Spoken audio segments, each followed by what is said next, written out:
കാലയവനികയ്ക്കുള്ളിൽ മറഞ്ഞുപോയ അമ്പിയ ഇച്ചയെ ഇന്ന് ഓർമ്മിപ്പിച്ച mayor Arya അന്തർജനത്തിന് നമോഭാഗം.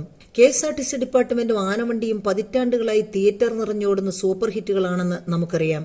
KSRTC നഷ്ടത്തിൽ, ജീവനക്കാർക്ക് ശമ്പളമില്ല, ജീവനക്കാർ സമരത്തിൽ, പെൻഷൻകാർ ആത്മഹത്യ ചെയ്തു, MDക്കെതിരെ സംഘടനകൾ, MD രാജിവെച്ചു, മന്ത്രിമാറ്റം, പുതിയ മന്ത്രി ചാർജ് എടുത്ത ഉന്നത ഉദ്യോഗസ്ഥരുടെ ആദ്യ ചർച്ചയ്ക്ക് നേതൃത്വം വഹിച്ചതാകട്ടെ വകുപ്പ് മന്ത്രി ഗണേശന്റെ മൂന്നാം ഭാര്യ, തുടങ്ങി ചൂടപ്പം ചുട്ടുതള്ളുന്ന പോലെ വാർത്തകൾക്ക് പഞ്ഞമില്ലാത്ത വകുപ്പാണല്ലോ KSRTC.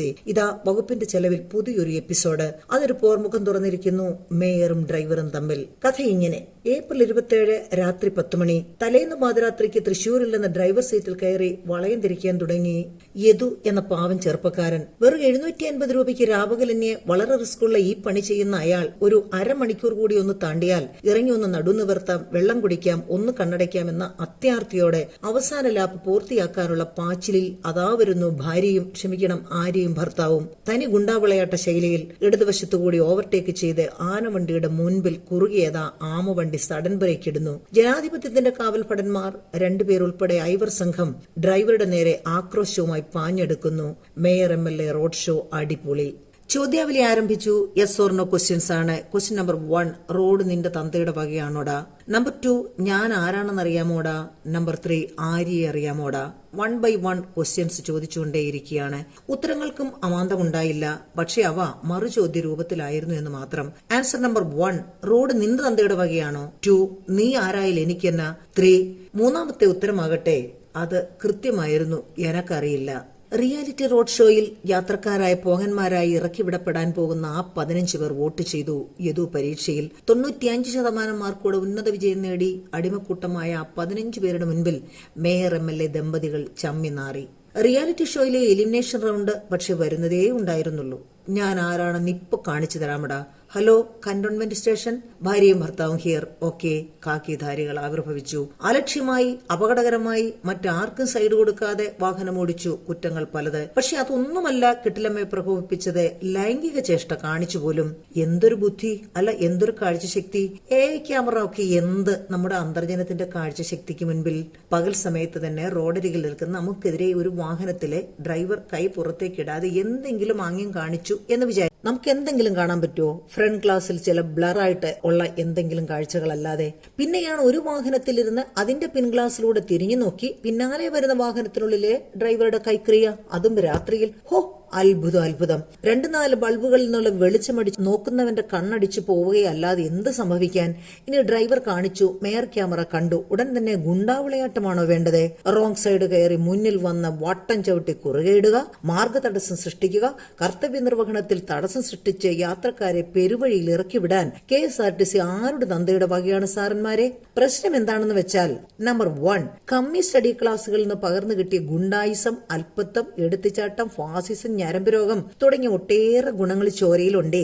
അവയൊക്കെ മേയറുടെയല്ല, മുഖ്യന്റെ കസേരയിലായാലും ഏത് സ്വർണ്ണസിംഹാസനത്തിലായാലും അറിയാതെ പുറത്തു ചാടി പോകുമെന്നേ. പ്രശ്നം 2, മൂക്കാതെ പഴുത്തതിന്റെ ഒരു വാട്ടച്ചുവയുണ്ടാവും. വിളഞ്ഞു പഴുത്തെങ്കിലേ ഗുണവും മണവും ഒക്കെ ഉണ്ടാവത്തുള്ളൂ. ലോകത്തിലെ ഏറ്റവും ചെറിയ കുഞ്ഞുവാവ മേയർ ചെയറിൽ. വിപ്ലവം പുത്തുലഞ്ഞ നിമിഷം. ആ മേയർ കുഞ്ഞുവാവയുമായി ചെയറിലെത്തി കർത്തവ്യ നിർവഹണം. അടുത്ത വിപ്ലവം. കോവിഡ് കയറി മനുഷ്യന്മാരുടെ നെഞ്ചത്ത് പൊങ്കാലയിട്ട 2019 നടക്കാതെ പോയ ആറ്റുകാൽ പൊങ്കാലയുടെ ഇല്ലാത്ത മാലിന്യങ്ങൾ നീക്കം ചെയ്യാത്ത ശുചീകരണ തൊഴിലാളികൾക്ക് കൂലിയായും വിളമ്പാത്ത പൊറോട്ടയ്ക്കും ബീഫിനുമായി വൗച്ചർ എഴുതി വകയിരുത്തി ലക്ഷങ്ങൾ മുക്കി വിപ്ലവം സൃഷ്ടിച്ച ഏറ്റവും പ്രായം കുറഞ്ഞ ലക്ഷണമൊത്ത അഴിമതിക്കാരിയായ മേയർ എന്ന സ്പെഷ്യൽ ജൂറി അവാർഡ് നേറിയ കെട്ടിലമ്മ പൊതു ഒഴിവുകൾ കമ്മിക്കൂട്ടത്തിന് മാത്രം ചോർത്തിക്കൊടുത്ത് വീണ്ടും സൃഷ്ടിച്ചു വിപ്ലവം. തീർന്നില്ല. രാഷ്ട്രപതിയുടെ കേരള സന്ദർശന വേളയിൽ തിരുവനന്തപുരത്ത് വെച്ചുള്ള കോൺവോയിലേക്ക് കൊടിവെച്ച മേയർ കാർ ഇടിച്ചു കയറ്റിയുള്ള വിപ്ലവം അല്പത്തമെന്നല്ലാതെ എന്തു പറയാൻ. വെകിളി പിടിച്ച പെണ്ണ്. അന്ന് UP-കാരൻ്റെ ഉണ്ട കയറി ചാവാഞ്ഞത് ആരുടെയോ ഭാഗ്യം. പിന്നെ ഈ കമ്മിക്കൂട്ടത്തിന്റെ ഏറ്റവും വലിയ വിഷയം വിഷയാസക്തി, അതായത് ലൈംഗികത. അതായതുകൊണ്ടും അതിൽ പരമദാരിദ്ര്യം അനുഭവിക്കുന്നത് കൊണ്ടും ലൈംഗികതയുടെ കണ്ണടയിലൂടെ അല്ലാതെ ഇവർക്ക് യാതൊന്നും കാണാൻ പറ്റത്തില്ല.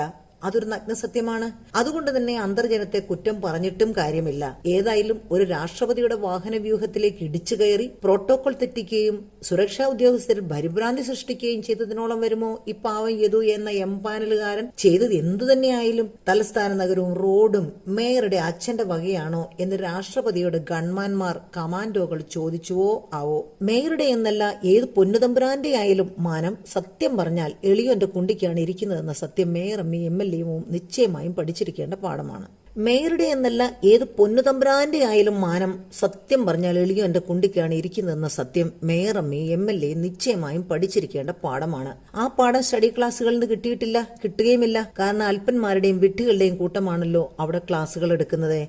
ഇതുകൂടി കേട്ടോളൂ. എന്റെ വളരെ ചെറുപ്പത്തിൽ അയലത്ത് വീട്ടിലെ ഒരു ഇച്ഛയുണ്ടായിരുന്നു. നല്ല തറവാടിത്തമുള്ള ഒരു നായർ വനിതയെങ്കിലും ഭർത്താവിന്റെയും ഭർത്തൃ വീട്ടുകാരുടെയും മദ്യപാനവും കെടുകാര്യസ്ഥതയും ധൂർത്തും പീഡനവും മൂലം പതിതയായി തീർന്ന അംബിക ഇച്ഛയി ടിവിയും സീരിയലും ഇല്ലാതിരുന്ന അക്കാലത്തെ മധ്യാഹ്ന വേളകളിൽ അയൽ വീടുകളിലെ തുല്യ ദുഃഖിതരും ഒരേ വേവലംഗത്തിലുള്ളവരുമായ പെണ്ണുങ്ങളെല്ലാവരും കൂടി ഏതെങ്കിലും ഒരു വീട്ടിൽ ഒത്തുകൂടും. വീട്ടുകാര്യവും നാട്ടിലെ അവിഹിതങ്ങളും പരദൂഷണവും ഒക്കെയായി കൊഴുക്കുന്ന കാലം. മിക്കവാറും എന്റെ വീട്ടിലായിരിക്കും ഒത്തുകൂടുന്നത്. കാരണം അമ്മ എങ്ങോട്ടും പോകാറില്ല. ഇന്നത്തെ സീരിയലും സിനിമയും കാണുന്നതിനേക്കാൾ ആർത്തിയോടെ അതൊക്കെ കേൾക്കാൻ അടുത്തുകൂടുന്ന കുട്ടികൾ, പോവിള്ളേരെ എന്ന് ആട്ടി ഓടിക്കുന്ന അമ്മമാരും ഒക്കെയായി ആകെപ്പാടെ രസം. അന്നൊരിക്കൽ ഇച്ചൈ സാന്ദർഭികമായി പറഞ്ഞു, എടി കുഞ്ഞേ, വലിയോന്റെ മാനം ഇരിക്കുന്നത് എളിയോന്റെ കുണ്ടിക്കാടി എന്ന്. പഴഞ്ചൊല്ലുകളും ശൈലികളും സന്ദർഭാനുസരണം പുട്ടിന് പീരയെന്നോണം വാരിയിടുന്ന വിവേകമതിയായ എന്റെ അമ്മ പോലും ഇതുവരെ പറഞ്ഞു കേട്ടിട്ടില്ലാത്ത ഈ ശൈലി കൊള്ളാലോ. ഇച്ചി പറഞ്ഞതിന്റെ അർത്ഥം എന്താ എനിക്ക് മനസ്സിലായില്ലല്ലോ. എന്റെ ജിജ്ഞാസ തലപൊക്കി. എടിമോളെ, ഒരു വലിയ ഒരാൾ ഇപ്പോൾ ഇങ്ങോട്ട് കടന്നു വരുന്നു എന്ന് തന്നെ വെക്കുക.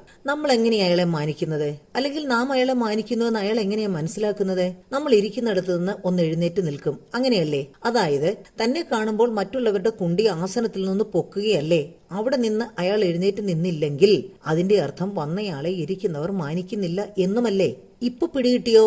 എന്നാലും എന്റെ ഇച്ചയി ഭയങ്കരം തലയറിഞ്ഞ് ചിരിച്ചുപോയി. ചത്തു തലയ്ക്ക് മുകളിൽ നിൽക്കുന്ന അംബികയിച്ചയുടെ വാക്കുകൾ വീണ്ടും ഓർമ്മിപ്പിച്ച ആര്യാന്തർജനത്തിനോടും MLA യോടും നന്ദിയുണ്ട് ഗൈസ്, നന്ദിയുണ്ട്.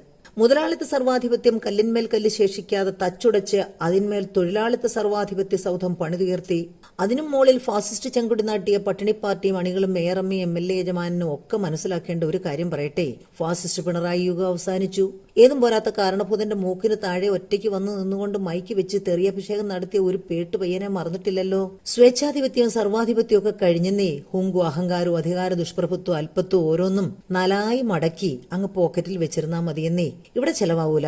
അക്കാലമൊക്കെ കഴിഞ്ഞുപോയ കാലം കടലിനക്കരെ കേട്ടിട്ടില്ലേ? നിങ്ങളെ ഞങ്ങളുടെ സേവകര, we are masters, customer is the king. അതാണ് പുതിയ ലോകം. മര്യാദയ്ക്കിരുന്ന മാനം പോകാതെ നോക്കാം. ചെറുപിയന്മാരുടെയും കണ്ട വണ്ടിക്കാരുടെയും ഒക്കെ വായിന്നേ എന്തിനു തന്തയ്ക്ക് വിളി കേൾക്കണം? പാമ്പിടിച്ച് അങ്ങേര് വീട്ടിലിരുന്ന് തുമ്മി മൂക്ക് തിരുമിച്ചാകണ്ട. മേയറമ്മയുടെ മാനം ഡ്രൈവറുടെ കുണ്ടിക്കാണെന്ന കാര്യവും മറക്കണ്ട.